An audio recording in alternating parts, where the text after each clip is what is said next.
વેરાવળ પાટણ સંયુક્ત નગરપાલિકા દ્વારા સોમનાથ પ્રભાસ પાટણમાં અપાતું પીવાનું પાણી અત્યંત દુર્ગંધયુક્ત, પ્રદૂષિત અને ડોળું આવી રહ્યું છે.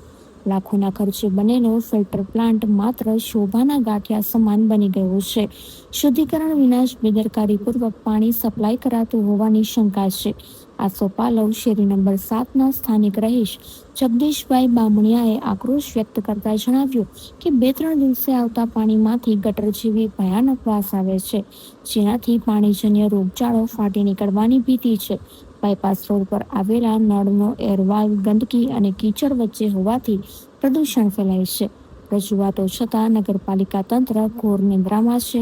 સ્થાનિકો માંગ કરી રહ્યા છે કે ઉમરેઠીથી પાટણ સુધીની લાઇનની તાકીદે આધુનિક ઉપકરણો દ્વારા તપાસ કરવામાં આવે.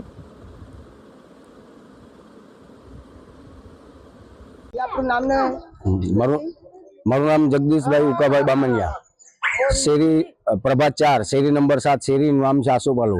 આજ 2-3 દિવસથી પાણી આવે છે તો ગત્તરવાળું જ પાણી આવે છે ને એમાં એકદમ ફીન આવે છે ને સંડાસ જેવી વાસ આવે છે. તો 2-3 વાર મ્યુનિસિપાલિટી વાળાઓને કીધેલું છે તો કોઈ જવાબ નથી દેતા. 1-2 વાર ગણેશ ને અમે બોટલ ભરીને દીધું તો કોઈ જવાબ નથી દેતા. આ 2-3-4 દિવસથી આવું પાણી આવે છે.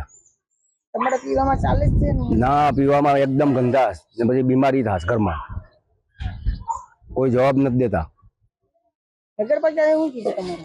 નગરપાલિકામાં 2-3 વાર આપ્યું તો કોઈ જવાબ નથી દેતા.